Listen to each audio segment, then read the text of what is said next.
ท่านทั้งหลายได้โปรดพิจารณาจิตของเราคำว่าจิตก็คือเป็นผู้รู้เรื่องธรรมชาติกับรู้เรื่องธรรมะปกติจิตของเรารู้เรื่องธรรมชาติมากกว่ารู้เรื่องธรรมะปกติจิตของเราคุ้นเคยธรรมชาติมากกว่าคุ้นเคยธรรมะจิตที่จะเข้าถึงธรรมะจิตนั้นจะต้องได้รับการฝึกฝนอบรมอย่างเนืองต่อเนื่องตลอดกาลเวลาสภาวะจิตดั้งเดิมของเราเป็นจิตที่ไม่รู้ดังจิตทารกแรกเกิดท่านทั้งหลายระลึกถึงทารกแรกเกิดจิตของทารกแรกเกิดเป็นเช่นไรหนาวทารกแรกเกิดรู้ไหมร้อนทารกแรกเกิดรู้ไหมดีทารกรู้ไหมไม่ดีทารกรู้ไหมเราพิจารณาดูนะสภาพจิตดั้งเดิมของเราถ้าจิตของเราไม่ได้รับการฝึกฝนจิตของเราก็จะคุ้นเคยกับธรรมชาติคุ้นเคยแต่ไม่รู้นะคุ้นเคยกับธรรมชาติเหมือนสัตว์ที่อยู่ในป่าคุ้นเคยกับป่าจิตเราไม่ได้หากไม่ได้รับการฝึกฝนจิตเราก็จะเป็นจิตที่ไม่รู้เหมือนจิตทารกแรกเกิดจิตของเราหากได้รับการฝึกฝนจิตเราก็จะเป็นจิตผู้รู้เหมือนนักศึกษาเป็นจบปริญญาตรีจะเป็นผู้รู้แบบนั้นจิตที่ได้รับการฝึกฝนจิตเราจะเป็นจิตผู้รู้เหมือนดั่งสัตว์แสนรู้เช่นสุนัขดมยาบ้าสุนัขดมกลิ่นดมระเบิดนั่นแหละจิตที่ฝึกฝนเหมือนสัตว์แสนรู้ดังเช่นช้างแสนรู้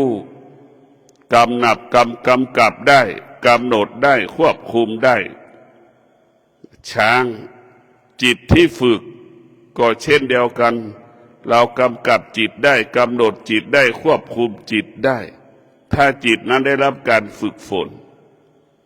เพราะฉะนั้นพวกเราทั้งหลายจิตคือผู้รู้สิ่งที่จิตควรรู้ก็รู้เรื่องธรรมะเพราะว่าธรรมะเป็นสิ่งที่คงอยู่เป็นอยู่เช่นนี้แบบนี้เป็นอมตะธรรมะคงสภาพเดิมตลอดกาลเวลาสิ่งที่เราควรรู้เรื่องธรรมะธรรมะเป็นบ้านของจิตเป็นบ้านของจิตธรรมะเป็นเปรียบเสมือนบิดามารดาของจิตธรรมะก็คงหมายถึงสติเป็นบิดามารดาของจิตจิตจึงเป็นลูกของสติหรือสติเปรียบเสมือนแม่จิตเปรียบเสมือนลูกแม่คอยกำกับกำหนดควบคุมลูกเหมือนลูกทารกแรกเกิดแม่จะใส่ใจทุกลมหายใจเราจะรักษาจิตของเราจะพัฒนาจิตของเราเหมือนแม่คลอดลูก ใหม่ๆแม่จะใส่ใจทุกลมหายใจตั้งแต่ลูกเกิด1 วัน2 วัน3 วัน1 เดือน2 เดือน3 เดือนเพราะฉะนั้นพวกเราทั้งหลายสติคือแม่จิตคือลูกลูกคือผู้ไม่รู้ดังทารกแรกเกิดเราจะต้องอบรมสั่งสอนจิตให้จิตรู้เรื่องธรรมะให้จิตคุ้นเคยกับธรรมะ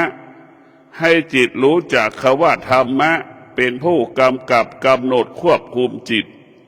จิตนั้นจึงชื่อว่าเป็นจิตของผู้รู้เมื่อจิตเป็นผู้รู้จิตนั้นก็จะรู้เรื่องธรรมชาติจิตก็จะไม่ติดในธรรมชาติจิตรู้เรื่องธรรมชาติจิตก็ละธรรมชาติจิตรู้เรื่องธรรมชาติจิตอยู่เหนือธรรมชาติจิตรู้เรื่องธรรมชาติจิตจะไม่ตามใจธรรมชาติ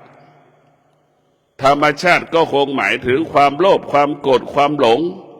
อยากได้อยากมีอยากเป็นความอยากสารพัดความอยากเป็นธรรมชาติของมนุษย์มันเป็นปกติของมนุษย์โลกเป็นเช่นนี้เมื่อจิตได้รับการฝึกฝนจิตจะเป็นผู้รู้ว่าธรรมชาติเป็นสิ่งสกปรกรู้ว่าธรรมชาติเป็นสิ่งที่ไม่สะอาด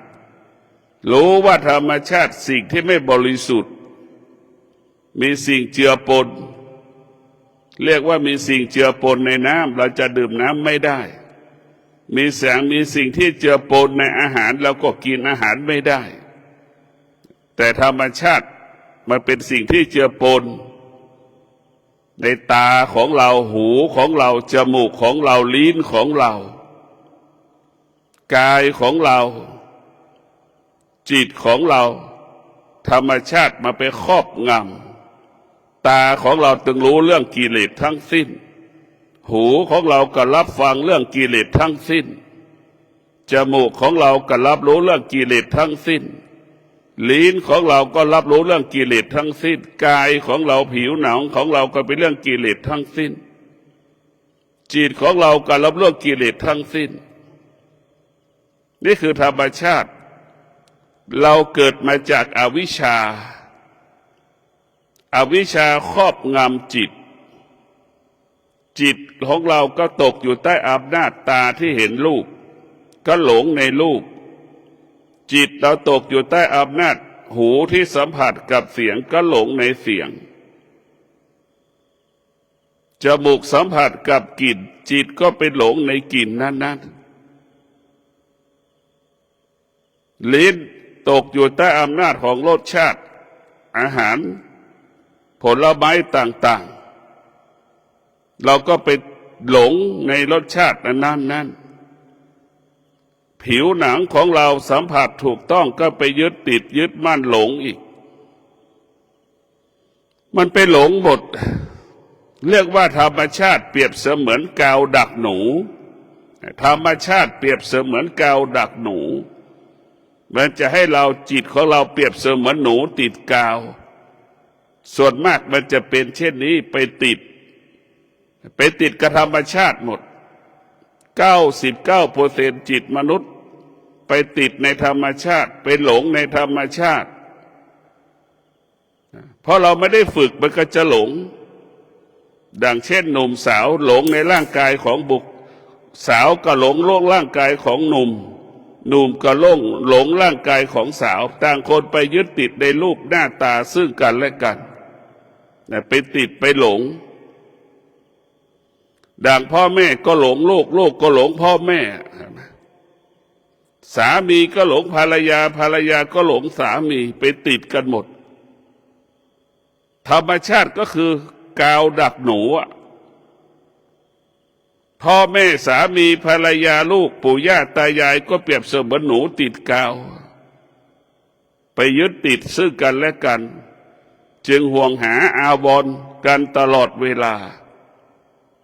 เพราะฉะนั้นพวกเราทั้งหลายเมื่อเราได้ฝึกฝนจิตมันรู้ว่าธรรมชาติเป็นของร้อน ตาเราเป็นของร้อนหูของเราก็เป็นของร้อนจมูกของเราก็เป็นของร้อนลิ้นของเราก็เป็นของร้อนกายของเราก็เป็นของร้อนจิตของเราก็เป็นของร้อนถ้าเราไม่ได้ฝึกฝนเป็นของร้อนทั้งสิ้นหากตาหูจมูกลิ้นกายใจได้รับการฝึกฝนก็จะกลายเป็นของเย็นกลายเป็นของเย็นตาเห็นรูปไม่หลงไม่โมโหไม่หงุดหงิดไม่สำแดงอาการใดๆทั้งสิ้นหูก็เป็นเช่นนั้นจมูกก็เป็นเช่นนั้นลิ้นก็เป็นเช่นนั้นผิวหนังกายเราก็เป็นเช่นนั้นจิตเราก็เป็นเช่นนั้นเนี่ยมันก็ทำให้คำว่าสงบเปรียบเสมือนน้ำที่บรรเย็นความสงบเปรียบเสมือนน้ำที่บรรเย็นความสุขเปรียบเสมือนของที่มันร้อนความสุขเปรียบเสมือนของร้อนตาเห็นรูปก็หลงในรูปหูได้ยินเสียงก็หลงในเสียงเห็นไหมมันเป็นของร้อนรูปเรียกว่าตาหูจมูกลิ้นกายใจไปติดในสิ่งที่รับรู้สึกที่เราสัมผัสกระทบเราไปยึดติดมันจะเป็นของร้อนพอเราตาเห็นรูปควบคุมในรูปไม่ได้ควบคุมเสียงไม่ได้ควบคุมกลิ่นไม่ได้ควบคุมลิ้นที่สัมผัสกายสัมผัสจิตสัมผัสไม่ได้ก็เกิดความเป็นทุกข์ทั้งสิ้นหลักธรรมะภาคปฏิบัติให้เราฝึกฝนจิตให้เราอบรมจิตให้เรารักษาจิตของเราให้อยู่ในคุณของศีลสมาธิปัญญาให้จิตของเราดำเนินไปด้วยศีลสมาธิและปัญญาศีลสมาธิปัญญาเป็นรากแก้วเป็นรากเหง้าของธรรมะของพระพุทธเจ้าศีลสมาธิปัญญาเป็นรากเหง้าเป็นรากแก้วเป็นแก่นเป็นสาระที่สภาวะจิตของเราควรศึกษาเรียนรู้ศีลสมาธิปัญญาถ้าเป็นอาหารก็เป็นอาหารชั้นหนึ่งของโลกประกอบไปด้วยโภชนาการนานาชนิดมีคุณภาพศีลสมาธิปัญญาถ้าเปรียบเสมือนเสื้อผ้าก็เป็นเสื้อผ้าชั้นหนึ่งของโลกศีลสมาธิปัญญาเปรียบเสมือนเครื่องประดับก็เป็นเครื่องประดับชั้นหนึ่งของโลกธรรมะจึงเป็นเครื่องประดับกายของนักบวชธรรมะเป็นเครื่องประดับจิตของนักบวชเพราะฉะนั้นพวกเราทั้งหลายเราเกิดมาเราต้องฝึกฝนจิตให้จิตเราเป็นจิตผู้รู้เราเกิดมาเราฝึกฝนจิตให้จิตออกห่างจากธรรมชาติเราต้องออกห่างจากธรรมชาติเราจะไม่ยึดติดในธรรมชาติให้เรารู้ว่าธรรมชาติหนึ่งคงสภาพเดิมไม่ได้สองควบคุมไม่ได้สามแปรปรวนเปลี่ยนแปลงตลอดเวลาดังเช่นกายของเราขณะที่นั่งสมาธิดังเช่นจิตของเราขณะที่นั่งสมาธิมันไม่สัมพันธ์กันมันก็เกิดอาการเจ็บปวดเกิดอาการเบื่อหน่ายในขณะเดียวกันทั้งสองอย่างทางจิตก็เบื่อหน่ายอึดอัดหงุดหงิดทางกายก็เจ็บปวดทุกข์ทรมานมันออกทางกายออกอาการทางกายและทางจิตถ้าจิตนั้นได้รับการฝึกฝนมันก็ต่อต้านในการนั่งสมาธิมันต่อต้านในการรับรู้เรื่องสมาธิอะไรต่อต้านสิ่งที่ต่อต้านก็คือสิ่งที่เป็นธรรมชาติก็คือกิเลสมันรู้ว่าสมาธินี่แหละเป็นผู้ขับไล่มันออกสมาธิเรานั่งสมาธิเมื่อไหร่สมาธิมันก็จะเหมือนน้ำเนี่ยเราเอาไปเทในรูเห็นไหมกิเลสก็มันหนูก็จะวิ่งออกจากรูเพราะน้ำเป็นสุกอุดในรูมันก็จะวิ่งออกอย่างนั้นแหละเรานั่งสมาธิธรรมชาติกิเลสมันก็แสดงอาการ เหมือนเราเอาไม้ไปแหย่รังมดมดก็จะแตกตื่นมาเอาไม้ไปแหย่รังผึ้งผึ้งก็ตื่นยาวเรานั่งสมาธิเมื่อไหร่กิเลสมันก็จะตื่นออกมาทันทีสำแดงอาการทันทีเราฝึกจิตให้จิตเรารู้เรื่องธรรมะให้จิตเรารู้เรื่องธรรมะก็คือให้จิตเรามีสติรู้ให้จิตเรามีรู้ให้จิตเราเป็นจิตผู้รู้ถ้าจิตของเราประกอบไปด้วยสติจิตนั้นก็จะรู้เรื่องธรรมะล้วนๆถ้าจิตของเราประกอบไปด้วยสติมันก็กำจัดธรรมชาติออกไปกำจัดธรรมชาติออกไปจากชีวิตเราหรือให้เราออกห่างจากธรรมชาติหรือไม่ให้เรายึดติดธรรมชาติให้เราเท่าทานธรรมชาติก็คือกิเลสตัณหาราคะเนี่ยเป็นธรรมชาติความอยากได้อยากมีเป็นธรรมชาติร้องไห้เสียใจเป็นธรรมชาติเศร้าโศกเสียใจเป็นธรรมชาติทุกอย่างมันเป็นธรรมชาติที่มนุษย์ทุกคนจะประสบแต่พวกเราทั้งหลายเมื่อเราฝึกฝนจิตเราให้อยู่เหนือธรรมชาติเมื่อจิตเป็นผู้รู้จิตก็จะมีสติเมื่อจิตมีสติจิตก็มีสัจจะเมื่อจิตมีสัจจะสมาธิก็เกิดภาคเพียรก็เกิดความอดทนก็เกิดเมื่อเรามีสติแล้วสติจะควบคุมจิตเหมือนที่บอกแล้วว่าสติคือแม่จิตคือลูกเราก็นึกดูได้ว่าเด็กเกิดมา1 ขวบสภาพเป็นเช่นไรมันเดินได้เริ่มวิ่งได้เริ่มสำแดงอาการต่อต้านไม่ให้แม่หรือไม่ให้บุคคลอื่นมาอุ้มมันไม่ให้บุคคลมันจะต่อต้านการแสดงออกมันจะจับอาหารใส่ปากเองเห็นไหมมันจะต่อต้านมันจะปฏิเสธนั่นแหละคือจิตที่มันจิตไม่รู้จะเป็นเช่นนั้นเราจะต้องฝึกฝนจิตของเราให้จิตจะเป็นจิตผู้รู้เมื่อจิตเป็นจิตผู้รู้มันก็จะละสิ่งที่เป็นธรรมชาติเมื่อจิตรู้จิตก็อยู่เหนือสิ่งที่จิตรู้จิตเป็นผู้รู้เมื่อจิตรู้จิตจะไปยึดติดสิ่งที่จิตรู้เมื่อจิตเป็นผู้รู้จิตก็จะไม่ตามจิตที่จิตรู้เรียกว่ารู้เราจะไม่ตามรู้จิตรู้สิ่งใดจิตละสิ่งนั้นเรื่องที่สุดเมื่อเราฝึกจิตมันก็อยู่เหนือทุกสิ่งทุกอย่างเพราะฉะนั้นพวกเราทั้งหลายเราเอาสติมารักษาจิตเอาสติมาอบรมจิตง่ายๆคือเราจะรักษาการเป็นคนได้สติเท่านั้นจะรักษาการเป็นมนุษย์สติเท่านั้นที่จะส่งเสริมให้มนุษย์เป็นมนุษย์หรือนักบวชสติก็จะรักษาการเป็นสมณะนักบวชสติจะเป็นผู้ส่งเสริมการเป็นนักบวชให้งดงามดำรงตนในข้อปฏิบัติเพราะนั้นสติได้เป็นผู้ฝึกฝนจิตให้จิตเป็นมนุษย์ให้จิตนั้นเป็นจิตนักบวชนักบวชก็เป็นมนุษย์แต่นักบวชจะมีข้อปฏิบัติเหนือกว่ามนุษย์ชาวบ้านกินได้ทุกเวลาถ้าเป็นนักบวชกินได้บางเวลาฉันได้บางเวลาชาวบ้านมีชีวิตเป็นอิสระแต่นักบวชมีชีวิตไม่อิสระมันจะแตกต่างกันเนี่ยมีสติมันจะสร้างเราตัวเดียวกันใช้ได้ทั้งสองอย่างสติใช้กับชาวบ้านได้สติใช้กับนักบวชได้นี่แหละคือเราจะแตกต่าง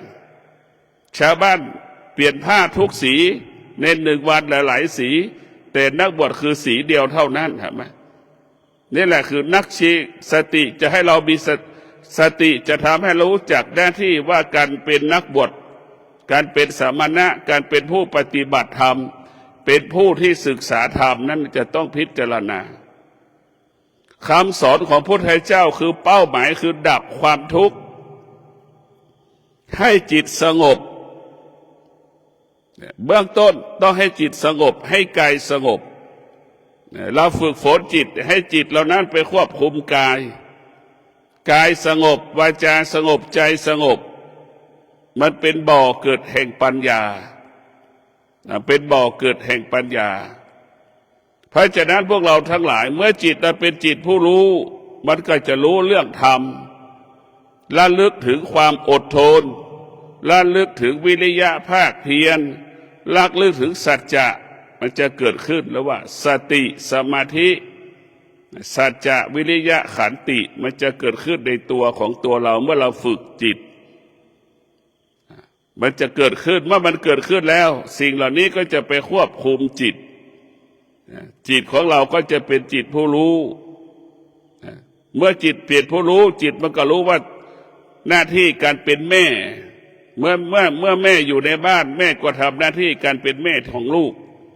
เมื่อแม่อยู่ในบ้านแม่ก็ทำหน้าที่การเป็นภรรยาของพ่อเห็นไหมในหนึ่งบทเนี่ยแม่ทำหน้าที่สองอย่างการเป็นแม่ที่ดีของลูกเป็นสามีที่ดีของเป็นภรรยาที่ดีของสามีเห็นไหมนี่คือหน้าที่มีสติเมื่อเรามีสติรู้เราทำหน้าที่สมบูรณ์แบบทำหน้าที่มันสมบูรณ์แล้วก็สมดุลมันก็เกิดคำว่าความสุขและเกิดความสงบสุขเกิดขึ้นกับครอบครัวเมื่อครอบครัวเกิดความสงบครอบครัวนั้นก็จะพากันไหว้พระสวดมนต์นั่งสมาธิเราก็จะเห็นความจริงรู้ความจริงเห็นความจริงรู้ความจริงจนถึงที่สุดเราเห็นความจริงเราก็ละความจริงเห็นความจริงละความจริงอย่างเรามาปฏิบัติธรรมนี่เราจะมากำจัดความโลภความโกรธความหลงออกไปจากจิตใจของเราโลภะโทสะโมหะเราจะดับมันไม่ให้มันเกิดขึ้นในกายในจิตในใจเราจะต้องแก้ไขสิ่งเหล่านี้เพราะฉะนั้นพวกเราทั้งหลายเราจะใช้สติรักษาจิตให้จิตไปรักษากายวาจาใจสติรักษาจิตจิตรักษากายวาจาใจของเราให้เราคิดพูดและกระทำประกอบไปด้วยศีลสมาธิปัญญาบุคคลใดที่เอาศีลสมาธิปัญญามาเป็นหลักของการพัฒนาจิตพัฒนาความคิดใดๆความพูดใดๆการกระทำใดๆประกอบไปด้วยศีลสมาธิปัญญาล้วนเป็นความจริงทั้งสิ้น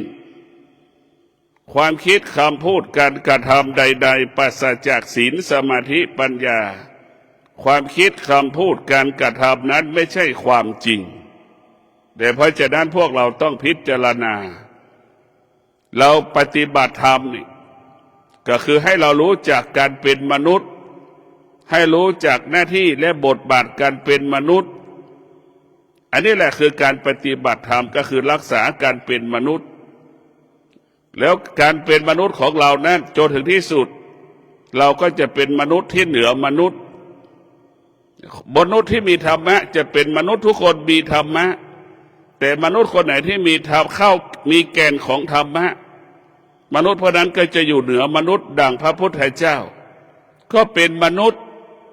แต่พระพุทธเจ้าอยู่เหนือมนุษย์เพราะพระพุทธเจ้ามีความอดทนเหนือกว่ามนุษย์ทั้งโลกพระพุทธเจ้าจึงใช้ความอดทนค้นคว้าหาความจริงจนถึงที่สุดพระพุทธเจ้าได้พบความจริงเพราะความอดทนใช่ไหมพระพุทธเจ้าเป็นมนุษย์แต่พระพุทธเจ้าอยู่เหนือมนุษย์ก็เพราะพระพุทธเจ้ามีวิริยะภาคเพียงเหนือกว่ามนุษย์ทั้งโลกจนถึงที่สุดพระพุทธเจ้าจึงได้ค้นพบความจริงของโลกอันนี้แหละคือพระพุทธเจ้าก็เป็นมนุษย์แต่พระพุทธเจ้าได้มีสัจจะเมื่อมีสัจจะแล้วพระพุทธเจ้าจึงได้บรรลุธรรมเห็นธรรมพบความจริงของโลกพระพุทธเจ้าจึงอยู่เหนือพระพุทธเจ้าเป็นมนุษย์แต่อยู่เหนือมนุษย์เพราะพระพุทธเจ้าบำเพ็ญสัจจะมีสัจจะแรงกล้าฝนจะตกก็บำเพ็ญเพียรภาวนาไม่เป็นอุปสรรคปัญหาเห็นไหมจะหนาวร้อนปานใดก็ไม่ใช่เป็นอุปสรรคปัญหานี่แหละคือสัจจะเมื่อมีสัจจะมันจะต้องอดทนไม่ต้องมีวิริยะภาคเพียรจนถึงที่สุดมันก็จะสงบเฉยรู้เฉยๆเห็นไหมสักแต่รู้นั่นแหละคืออุเบกขาสักแต่รู้นั่นแหละคืออุเบกขาเห็นไหม ฝนจะตกก็สักแต่รู้ว่าฝนมันตกแล้วก็รู้อีกว่าฝนมันตกไม่เกิน3 เดือนอย่างเนี้ยและฝนมันตกก็ไม่ได้ตกหนักทุกวันมันตกบางเวลาเนี่ยเข้าใจแบบนี้เนี่ยคือการฝึกจิตร้อนก็เช่นเดียวกับรู้เช่นว่าร้อนมันก็เป็นปกติของมันเราก็อยู่กับฤดูร้อนนั้นได้เพราะเราเข้าใจมันเมื่อเราเข้าใจมันอยู่กับการเปลี่ยนแปลงของฤดูร้อนและฤดูหนาวและฤดูฝนได้อย่างเป็นปกติผู้ที่ฝึกฝนจิตฤดูร้อนฤดูหนาวฤดูฝนไม่สามารถมากีดขวางกั้นมิให้ผู้ปฏิบัติธรรมไม่ปฏิบัติธรรมไม่ได้เพราะฉะนั้นจะร้อนจะหนาวฤดูร้อนฤดูหนาวฤดูฝนปรากฏหัวใจของผู้ที่มีธรรมะหัวใจของผู้รู้จะอยู่เหนือสิ่งที่เรารู้ก็คือร้อนก็อยู่เหนือมันหนาวก็อยู่เหนือมันฝนจะตกเราก็อยู่เหนือมันเพราะเรารู้มันว่ามันตกไม่เกิน3 เดือนหรือแต่ละวันมันตกก็ตกแค่บางเวลาไม่ได้ตกตลอดเวลานั่นแหละจิตผู้รู้จะรู้ความจริงของโลกว่าเป็นเช่นนี้บุคคลที่ฝึกฝนจิตดวงจิตนั้นจะไม่สะเทือนไม่หวั่นไหวเมื่อฤดูร้อนฤดูหนาวปรากฏการเปลี่ยนแปลงดวงจิตผู้ที่ฝึกฝนจะอยู่เหนือการเปลี่ยนแปลงดวงจิตผู้ที่ฝึกฝนดวงจิตนั้นจะอยู่เท่าทานสิ่งที่มันเปลี่ยนแปลงดวงจิตที่ฝึกฝนนั้นจะอยู่เหนือการเปลี่ยนแปลงเท่าทานการเปลี่ยนแปลงสิ่งที่มันเปลี่ยนแปลงมันไม่สามารถทำให้กายเราสะเทือนหวั่นไหวได้จิตเราสะเทือนหวั่นไหวได้เพราะฉะนั้นพวกเราทั้งหลายการฝึกฝนจิตให้จิตของเราเหมือนก้อนหินให้จิตของเราเหมือนก้อนหินให้ร่างกายเราเหมือนก้อนหินเห็นไหมแสงแดดร้อนสักปันใดกระทบกับก้อนหินมันก็นิ่งฝนจะตกแรงสักปันใดก้อนหินก็สงบนิ่งจะหนาวเย็นปันใดเป็นน้ำแข็งเกาะก้อนหินจิตก็สงบนิ่งกายก็สงบนิ่งจิตที่ฝึกฝนแล้วจะเป็นจิตที่สงบจิตที่ฝึกฝนนะจิตจะไม่หวั่นไหวเพราะฉะนั้นพวกเราบุคคลที่ฝึกฝนจิตให้จิตเราเป็นจิตผู้รู้จิตเมื่อจิตเป็นผู้รู้จิตจะไม่ตามรู้จิตเป็นผู้รู้จิตจะไม่ตามรู้เพราะสิ่งที่จิตรู้มันเป็นอนิจจังทุกขังอนัตตาจิตจะไม่มีเหตุผลจะไม่สงสัยสิ่งที่เป็นอนิจจังทุกขังอนัตตาจิตจะอยู่เหนือสิ่งที่เป็นอนิจจังทุกขังอนัตตาจิตเป็นผู้รู้จิตจะอยู่เหนืออนิจจังทุกขังอนัตตาร่างกายของเราเป็นอนิจจังทุกขังอนัตตาจิตของเราต้องอยู่เหนืออนิจจังทุกขังอนัตตาเพราะจิตเราเข้าใจว่าร่างกายเรามันต้องเปลี่ยนแปลงและแปรสภาพร่างกายของเราอยู่ภายใต้การเปลี่ยนแปลงเกิดแก่เจ็บตายร่างกายของเราอยู่ภายใต้การเปลี่ยนแปลงโลคาพยาธิโรคภัยไข้เจ็บเนี่ยเข้าใจร่างกายของเราจะเป็นเช่นนี้มันเกิดอาการเจ็บปวดทุกข์ทรมานลำบากร่างกายของเราอยู่ภายใต้อนิจจังทุกขังอนัตตาแต่สภาวะจิตของเราอยู่เหนืออนิจจังทุกขังอนัตตาร่างกายของเราเปรียบเสมือนคนป่วยนอนอยู่บนเตียงจิตของเราเปรียบเสมือนหมอพยาบาลดูแลคนป่วยที่นอนอยู่บนเตียงเห็นไหมกายก็ส่วนหนึ่งจิตก็ส่วนหนึ่งเมื่อเราปฏิบัติธรรม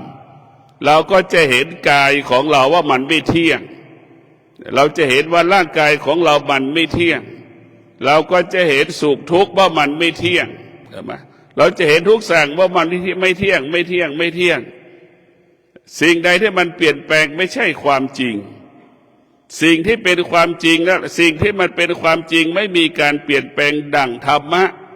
อยู่ในร่างกายของคนทุกคนไม่มีใครอาจปฏิเสธได้ว่าฉันไม่มีธรรมะอยู่ในหัวใจไม่มีในร่างกายของเราไม่มีธรรมะก็หมายถึงความอดทนทุกคนต้องใช้ความอดทนทุกคนใช้วิริยะภาคเพียรทุกคนใช้สัจจะเพราะนั้นพวกเราทั้งหลายธรรมะมาอยู่ในร่างกายของเราเมื่อเรารู้เรื่องกายของเราเราก็รู้เรื่องธรรมเรารู้เรื่องธรรมะเราเข้าถึงกายเราก็เข้าถึงธรรมะเพราะฉะนั้นพวกเราทั้งหลายร่างกายของเรานั่นแหละคือเป เป็นที่อยู่ของธรรมะ84,000พระธรรมขันธ์ธรรมะอยู่ในร่างกายของเราแต่ธรรมะไม่ได้อยู่นอกกายเราไม่ต้องไปแสวงหาธรรมะจากพระรูปใดรูปหนึ่งเราไม่ต้องไปแสวงหาธรรมะจากสถานที่ใดที่หนึ่งธรรมะมาอยู่ที่กายกับจิตเมื่อเรารู้เรื่องกายนั่นแหละเราก็จะรู้เรื่องธรรมะหัวใจของธรรมะของพระเจ้าคืออนิจจังทุกขังอนัตตามันเปลี่ยนแปลงสามีก็เป็นอนิจจังทุกขังอนัตตาภรรยาก็เป็นอนิจจังทุกขังอนัตตาลูกก็เป็นอนิจจังทุกขังอนัตตาปู่ย่าตายายก็เป็นอนิจจังทุกขังอนัตตาเพื่อนก็เป็นอนิจจังทุกขังอนัตตามันไม่เป็นสิ่งที่ควบคุมไม่ได้อนิจจังทุกขังอนัตตาเป็นสิ่งที่ควบคุมไม่ได้เป็นสิ่งที่เปลี่ยนแปลงแปรปรวนตลอดเวลาอนิจจังทุกขังเมื่อเราเข้าใจเรื่องอนิจจังทุกขังอนัตตาเราจะไม่เข้าไปยึดติดที่ตามันสัมผัสหูมันสัมผัสจมูกมันสัมผัสลิ้นมันสัมผัสกายเราสัมผัสจิตเราสัมผัสเราจะไม่ติดไม่ให้กายมันไปสัมผัสไม่ยึดติดในสิ่งที่เราสัมผัสรู้สึกเนี่ยธรรมะจะบอกจะสอนให้เราอยู่เหนือเนี่ยเพราะฉะนั้นพวกเราทั้งหลายเราจะไม่ยึดติดที่ตาหูจมูกลิ้นกายใจเราสัมผัส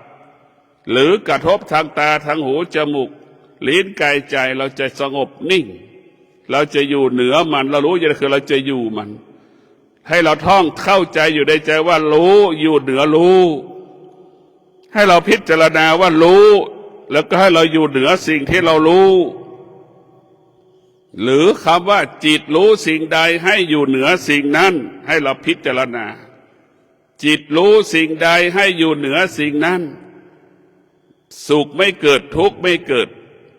สิ่งนั้นไม่สามารถทำให้กายและใจเราสะเทือนหวั่นไหวได้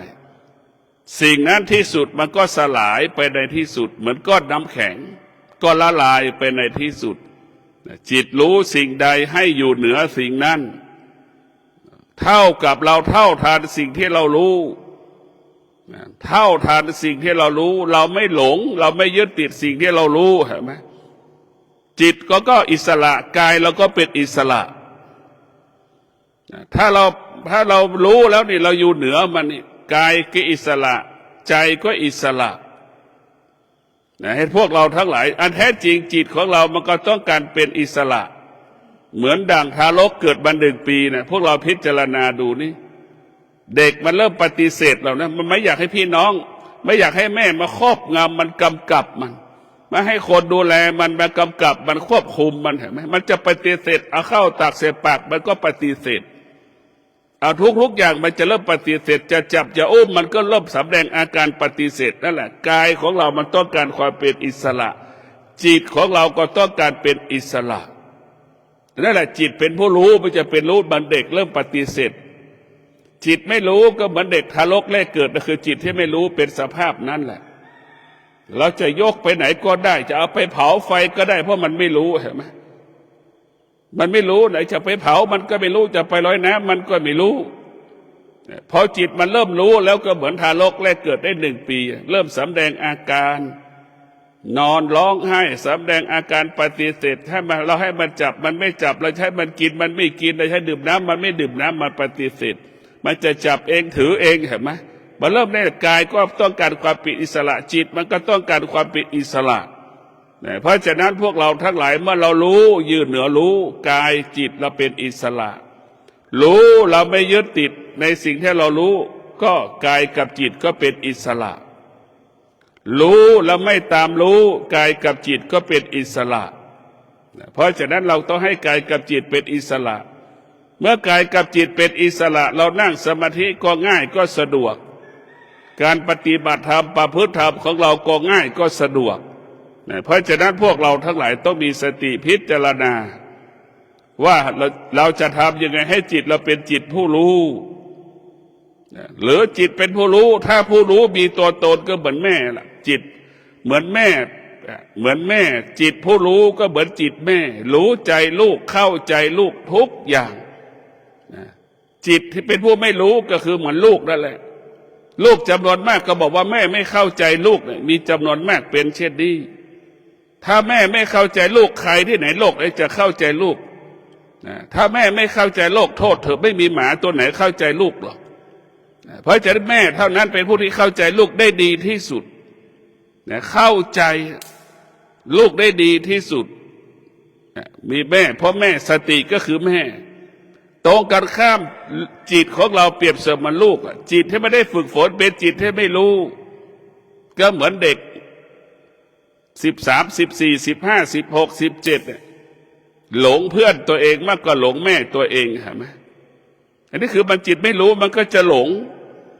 จิตไม่รู้มันก็จะยึดติดไอ้ตัวไม่รู้คือตัวอวิชชาดังคำว่ารู้ก็เป็นทุกข์ไม่รู้ก็เป็นทุกข์ทั้งคู่มันเป็นอวิชชาไม่รู้ก็เป็นอวิชชารู้ก็เป็นอวิชชามันจึงเป็นทุกข์รู้เราไม่รู้แล้วเป็นทุกข์รู้ตัวนั้นประกอบไปด้วยอวิชชายิ่งไม่รู้อีกมันก็เป็นทุกข์อีกเพราะเป็นอวิชชาถ้าเรามีวิชาเราจะไม่ทุกข์ถ้าเรามีวิชาทุกข์ไม่เกิดไม่มีสุขไม่มีทุกข์เราจะอยู่เหนือสุขอยู่เหนือทุกข์มันจะคิดอย่างนี้พิจารณาอย่างนี้เพราะฉะนั้นพวกเราทั้งหลายมนุษย์ถูกอวิชชาปิดบังจิตครอบงำจิตบดจิตใจเราตลอดเวลาจิตใจเราตึงตกอยู่ใต้อำนาจอวิชชาจึงคิดผิดดังหนุ่มสาวหลงเพื่อนตัวเองหลงแฟนตัวเองมากกว่าหลงพ่อแม่ตัวเองสนใจใส่ใจเพื่อนตนเองมากกว่าพ่อแม่ตนเองนี่คืออวิชชาเป็นเช่นนี้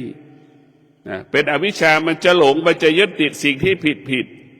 ส่วนมากลูกจำนวนมากก็เป็นเช่นนี้มีอวิชชาครอบงำหัวใจ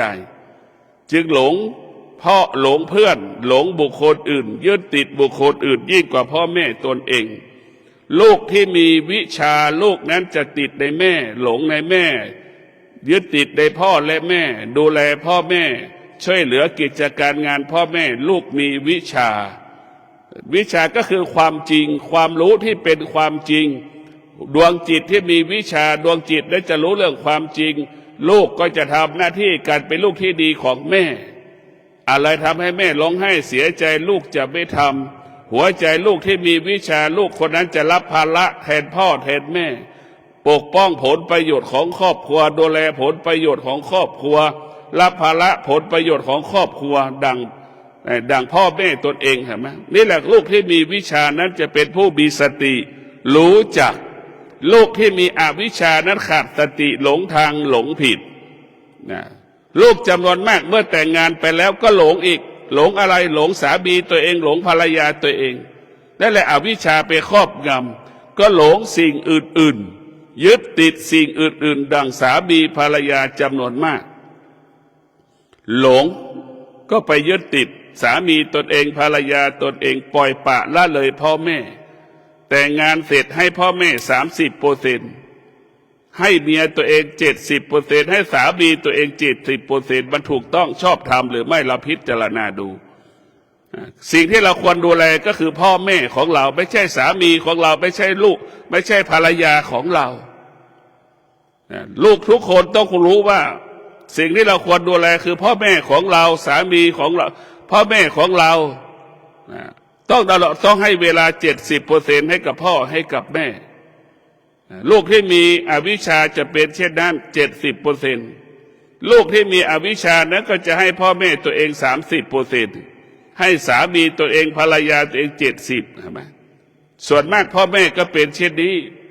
ขณะที่แม่แต่งงานใหม่ๆแม่ก็เป็นเช่นเดียวกับเรานั่นแหละเช่นเดียวกับลูกที่แต่งงานก็หลงเมียตัวเองนั่นแหละหลงสามีตัวเองนั่นแหละนี่แหละคือวัฏจักรหรือวิบากกรรมของพ่อแม่หรือภาษาวิทยาศาสตร์ว่า DNA แม่เป็นเช่นไร ดีเอลูกก็เป็นเช่นนั้นแหละมะแม่เมื่อแต่งงานใหม่ๆแม่ก็หลงสามีของแม่หลงภรรยาพ่อแต่งงานใหม่ก็หลงภรรยาของพ่อปล่อยปละละเลยแม่พอพ่อแม่แต่งงานพ่อแม่มีลูกลูกก็เป็นเช่นนั้นอีกหลงพ่อตัวหลงเมียตัวเองหลงภรรยาตนเองมันนี่คือเป็นมรดกกรรมเป็นวิบากกรรมเพราะฉะนั้นพวกเราทั้งหลายฝึกฝนจิตให้จิตเป็นผู้รู้ฝึกฝนจิตให้จิตเราเป็นผู้รู้จิตจะอยู่เหนือสิ่งที่จิตรู้จิตจะไม่ตกอยู่ใต้อำนาจสิ่งที่จิตรู้จิตจะไม่ยึดติดในสิ่งที่จิตรู้จิตรู้สิ่งใดจิตละสิ่งนั้นจิตรู้สิ่งใดให้อยู่เหนือสิ่งนั้นจิตรู้สิ่งใดจิตนั้นไม่ตามรู้ที่สุดจิตรู้ความจริงละความจริงจิตรู้ความจริงละความจริงกายและใจเราเป็นอิสระขอเจริญพร